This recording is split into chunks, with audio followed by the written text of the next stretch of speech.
In 2020, the Supreme Court issued its landmark ruling in the case of McGirt versus Oklahoma. It's a decision that nearly 2 years later continues to stir up controversy and conversation. With the case due before the Supreme Court once again in a few months, we decided to get some more perspective. Joining me now, Professor Taiawagi Helton with the University of Oklahoma College of Law. Professor, good morning to you. Good morning. So we're going to start with the very basics here. We've mentioned the McGirt ruling so many times here on our show over the last couple of years, but break down what the actual ruling was.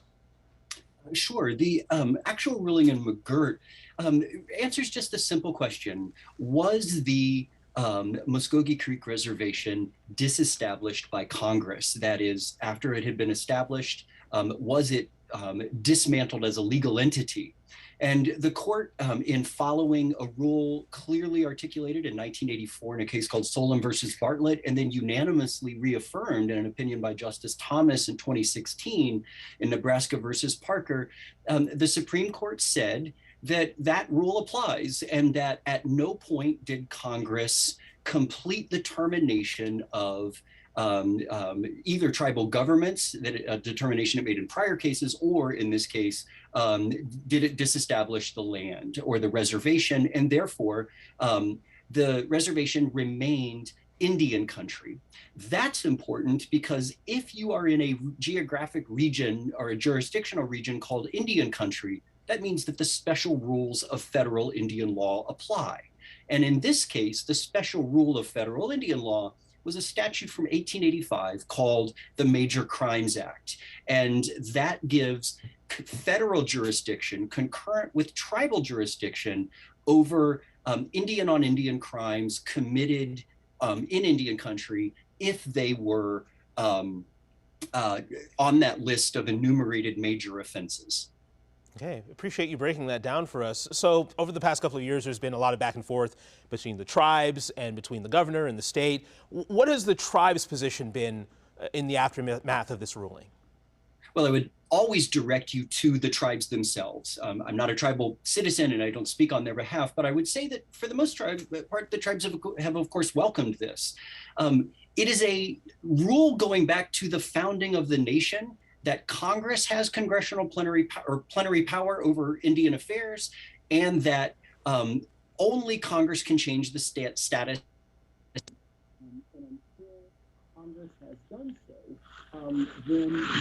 Until Congress has changed the status of the land, then there is no change. And in that regard, I'm sorry, I lost my train of thought there. I had a technical glitch on my end.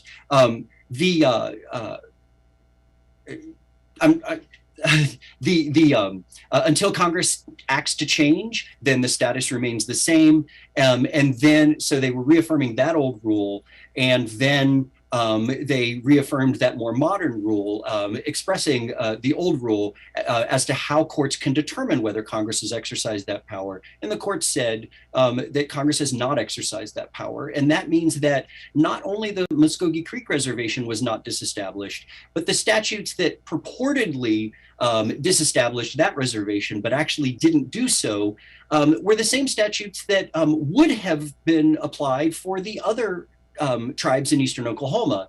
And if they failed to disestablish one reservation, then they very likely failed to disestablish others. And we're already seeing courts like the Oklahoma Court of Criminal Appeals acknowledge that fact when it comes to some other reservations. So the governor and the state have come out against the decision here, and the governor, in fact, said that the McGirt decision has hamstrung law enforcement in half of the state. Is that what we're seeing in the aftermath of this ruling? That's not what I'm seeing, and that's not what I'm hearing from federal or tribal law enforcement officers. Instead, these rules go back to at least statutes in 1885 with the Major Crimes Act, in 1855 with the Indian Country Crimes Act or General Crimes Act, that create the special criminal rules in Indian country. And all McGirt did was reaffirm the existence of those rules. And so we are seeing increased federal prosecutorial resources as well as increased tribal resources. And as a result of that, I think we have the potential to actually have greater public safety in eastern Oklahoma.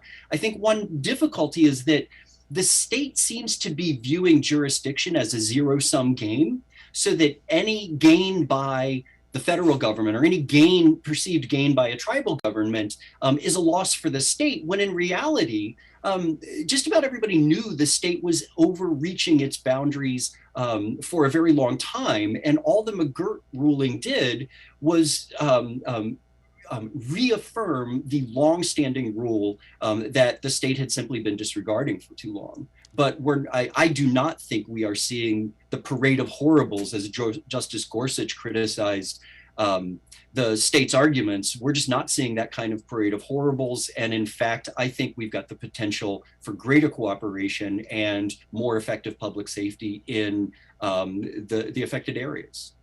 So we mentioned here at the top, the Supreme Court is set to take a look at this again, but it's not to overturn McGirt completely. What is the aspect of this that the court did decide to take up?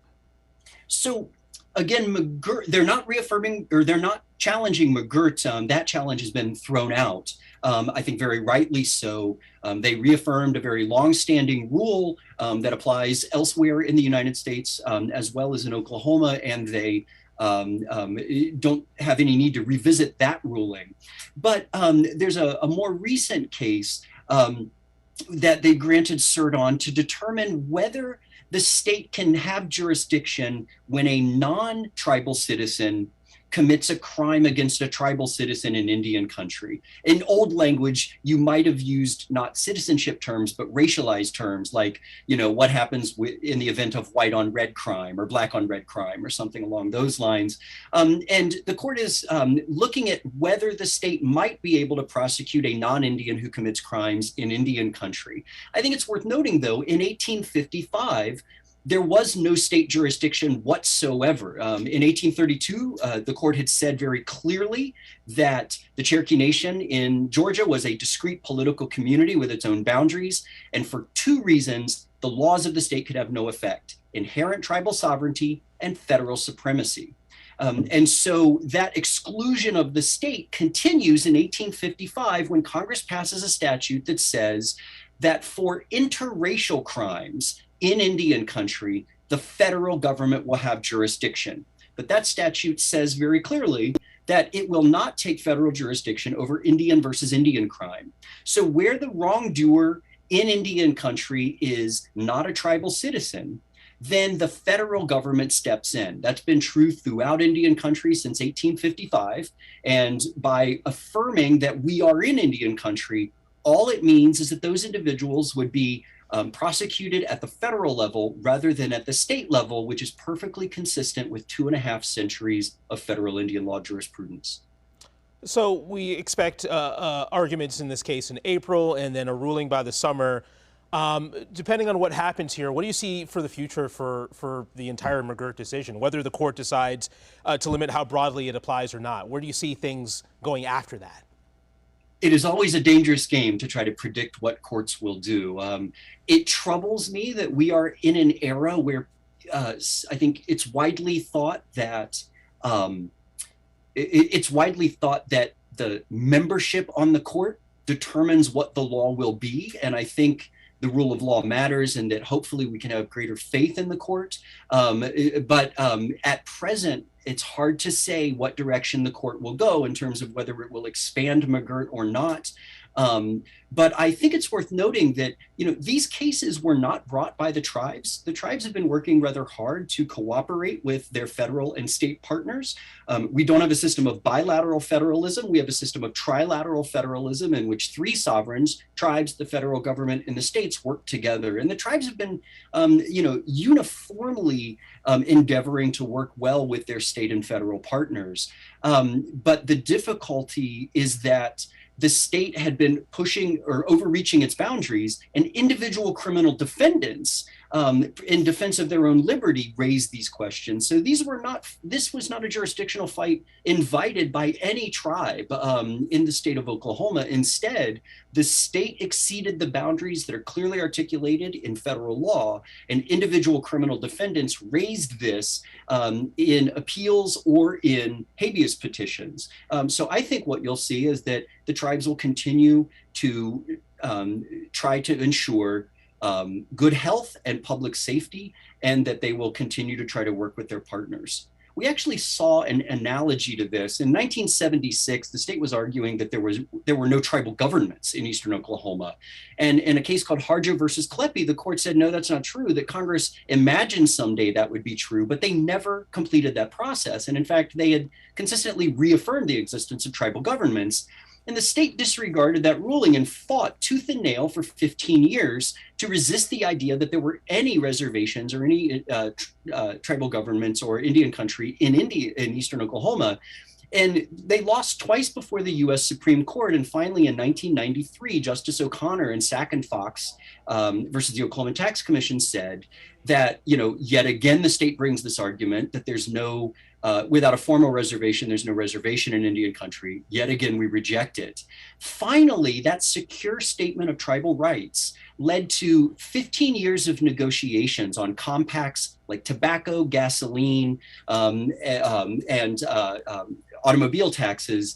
And that then led to 15 years of shared prosperity for all Oklahomans, including tribal citizens. And my hope is that at some point, the state will realize that tribal jurisdictional rules are complete and secure, and that if we work together, we can prosper much more than if we continue to expend precious resources fighting with one another about how to make sure that we stay safe and healthy. All right, such a complicated issue. I know a lot of folks will have their eyes on this over the coming months here. Professor, we appreciate your time this morning. Thank you so much. A pleasure. Thank you.